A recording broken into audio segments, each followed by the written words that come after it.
சென்னையில் அரசு பஸ்ஸின் பின்புற படிக்கட்டு அப்படியே கழன்று ரோட்டில் விழுந்தது. குழந்தையின் உடலை சுமார் 10 கிலோ தவறான சிகிச்சை காரணமாக கால்பந்து வீரர் பிரியா உயிரிழந்துள்ளார். சென்னை அண்ணா பல்கலைக்கழக மாணவி பாலியல் வன்கொடுமை சம்பவத்தில் கோவை விமான நிலையம் அருகே கல்லூரி மாணவி கூட்டு பாலியல் வன்கொடுமை செய்யப்பட்ட அதிர்ச்சி சம்பவம்.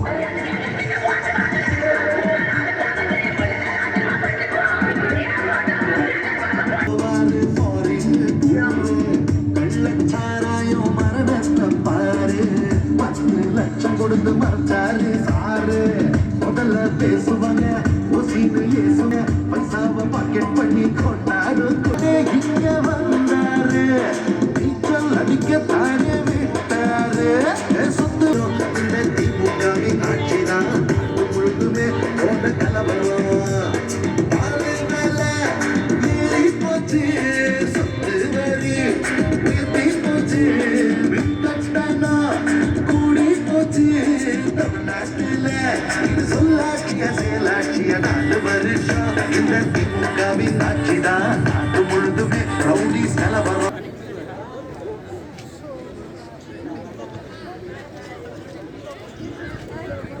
பாரதத்தின் விடுதலைக்காக நம் தமிழ் நிலப்பரப்பில் இருந்து வீறிட்டு எழுந்து போர் புரிந்து நம் முன்னோர்கள் செய்த உயிர் தியாகங்கள் ஏற்பட்டு அமைதியாக ஒற்றுமையாக இன்றைக்கு நாம் வாழ வேண்டும் என்பதற்காக தான். ஆனால் இன்று அதே கொடுங்கோல் ஆட்சி புத்துயிர்ப்பு பெற்று தமிழகத்தின் மீது இருளாய் படர்ந்திருக்கிறது. கள்ளக்குறிச்சி மாவட்டத்தில் பள்ளி மாணவி மர்மமான முறையில் உயிரிழந்த விவகாரத்தை பொறுத்தவரைக்கும் பள்ளி வளாகமே தற்போது போராட்ட களமாக காட்சியளிக்கிறது. தூத்துக்குடி அருகே கிராம நிர்வாக அலுவலகத்தில் புகுந்து சரமாரியாக வெட்டிக் கொள்ளப்பட்டுள்ளார்.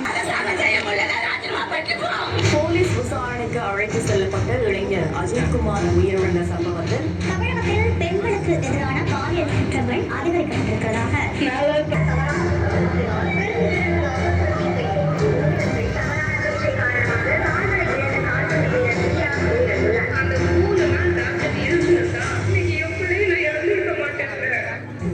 தமிழகத்தின் வீதிகள் தோறும் கொலைக்களங்களாகவும் கிராமங்கள் நகரங்கள் என விதிவிலக்கில்லாமல்